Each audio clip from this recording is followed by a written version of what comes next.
Unfortunately, a lot of what we've been told about paint correction is really not true. What's going on, guys? Luke here with Wilson Auto Detailing. I'm a professional detailer based out of Nashville, Tennessee. Listen, before we get to the content, make sure if you guys are interested in getting into the paint correction world, getting into the ceramic coating world for your business's sake, go below in the YouTube description box and get my free 5-part video series, The Ceramic Coating Quick Start, where we not only teach you how to actually get into this paint correction world hands-on, but also how to do it correctly and profitably, bringing in your first few customers. Once again, the link is in the YouTube description box below. Now let's get into the video. So as I was talking to my customer and doing a single stage paint correction just the other day before I put a ceramic coating on this car, I was thinking to myself, man, I wish I would have known the things that I do now in my paint correction world like 5 years ago, because not only would it have made me more profitable, but it also would have made me a way better communicator and frankly treated my customers' vehicles with a lot more care. So let me explain to you what I'm talking about. I want you guys to be able to see some of the swirls on this white paint before we do anything else, just to show you what I'm working with here. I'm going to show you guys with my Rupes pen light as well as with my Multi-Match 8 scan grip light, so you can see just from a lot of different angles.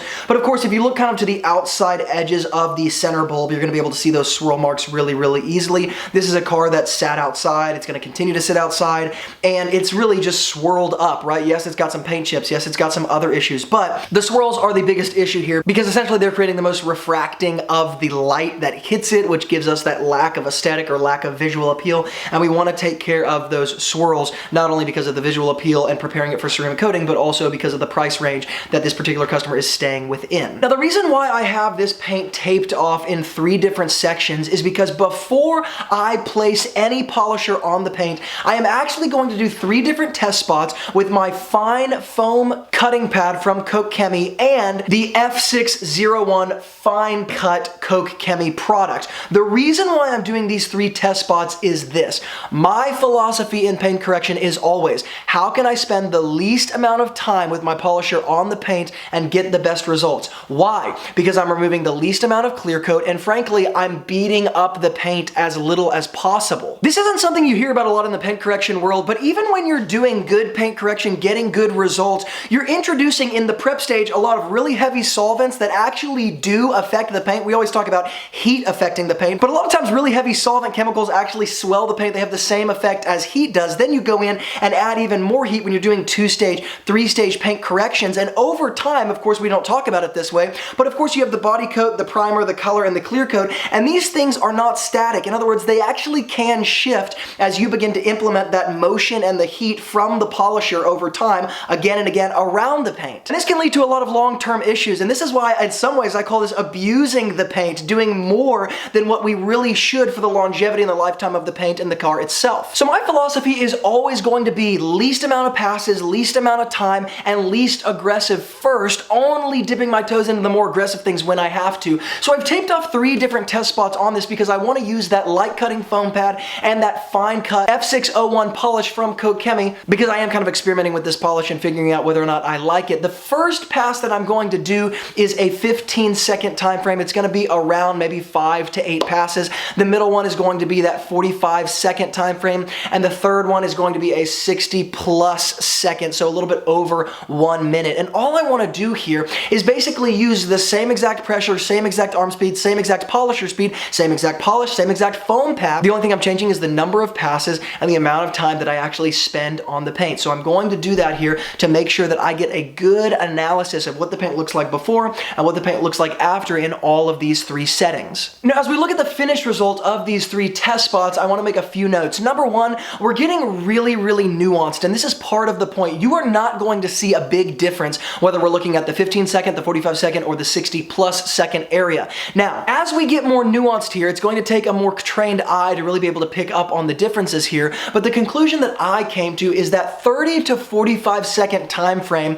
and kind of passes is what I want to stay within with this particular car for a couple reasons. Number 1, it's giving me the exact result I want. I can't tell really any difference between the 60-second and the 45-second, and while there is some tiny nuance difference between the 15-second and the others, once again, I'm going to kind of hit that happy middle part because number 1, I cannot tell a nuance difference between the 60 and the 45. Number 2, I want to spend as little time on the paint for the sake of the lifetime of the paint and the lifetime of the clear coat. And number 3, why would I as a business owner want to spend more time on the paint than is necessary to, number 1, appeal to what the customer is paying for, number 2, treat the paint as best as I can, and number 3, get the results that we're all looking to get in the prep stage before the ceramic coating. It only makes sense for me to operate this this way and spend as little time possible, not just because it's convenient for me, but it's actually in the best interest of this particular situation. And now as I move to the rest of the car paint, what I can see is, okay, this is the type of result that I'm actually looking to get here. I can see the before, I can see the after, and now as I inspect the paint, as I move from panel to panel, I actually have an anchor that's holding me to a certain standard saying, okay, I'm looking for this, so if I don't get this when I'm inspecting with my light afterwards, I'm gonna have to go in for a second pass, a quick second pass to see what it's going to take on that particular panel for me to achieve those results. But what most detailers do is they just kind of jump into the paint correction. They don't actually do a test spot. They don't actually have an anchor that they're trying to hold themselves to. They're just trying to get the best result on each panel as possible. And while yes, we want to get the best results as possible, we also want some sort of standard that we're moving into the deal with, because it allows us to systematize the process. That way when I've achieved it, I move on to the next panel. I'm not wasting my time and spending 7 hours doing paint correction in this particular situation where the 7 hours isn't called for and the customer's not paying for it. Now I want to give you guys just a minor review of the Kokemi F601 fine cut polish coupled with their fine cutting foam pad. Number one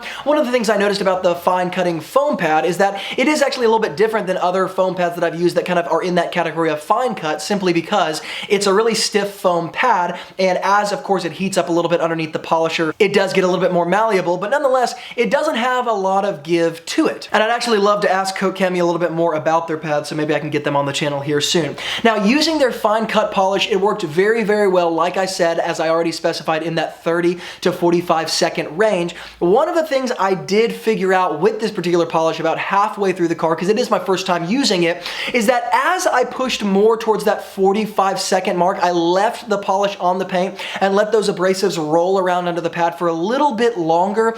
It did seem to bring out a very nuanced, again, this would be kind of the nuanced difference between regularly polished paint and then paint that's kind of jeweled. I would say if I left it on and let those abrasives roll around for about that 45 second mark, just a little bit longer, 10 to 15 seconds longer than I really wanted to, I would get that kind of jeweling effect. It's a really, really fine and distinct difference, but a really, really awesome gloss where you almost see the light kind of melt into the paint rather than just shine on top of the paint. Again, is any customer gonna notice this? No, but it does tell me a little bit something about this polish. No, I don't know if it's diminishing or non-diminishing abrasive, but nonetheless, I did find that to be kind of the sweet spot of time with this particular polish. Now, secondly, there was not a ton of dusting with this polish, though there was some dusting, and so I did have to take some surface prep, a microfiber towel, and my air compressor just to the windows, to the creases, the door jambs, all those kind of regular areas, but really, really easy to remove the polish from those areas. Now, more often than not during the paint correction process here, I actually did have to reapply a little bit of product to my pad, and I don't know if that was me just being conservative, but after kind of working with the polish a little bit, it is a little bit of a thicker polish, and I, again, don't know the specificities about the pad, but there was something about the pad that was kind of absorbing a lot of the polish as well. Again, something that I noticed. So if you are going to use this fine cut polish, you may want to think about adding 3 or 4 drops extra to what you generally do. And all in all, I can say really loved the polish, really loved the pad. I can't say anything specific about it other than I did get great results. It was a little bit more time consuming than I think I could have done with my other kind of default polishes that I tend to use. I think I could have been a little bit quicker with those, but again, that always lends itself to a product review anyways. I have to work a little bit more with the product. I did have to use 2 different pads, not only because those were the only pads available to me, but after I finished one side of the car with the foam pad, I did see the foam pad was heating up to a level where it was actually starting to dust a little bit, meaning the foam was actually starting to break off in just tiny, tiny little pieces around the paint. And so I went ahead, let it rest, put it in some cool water, cleaned it out really well, put a new pad on, and finished the rest of the car no problem.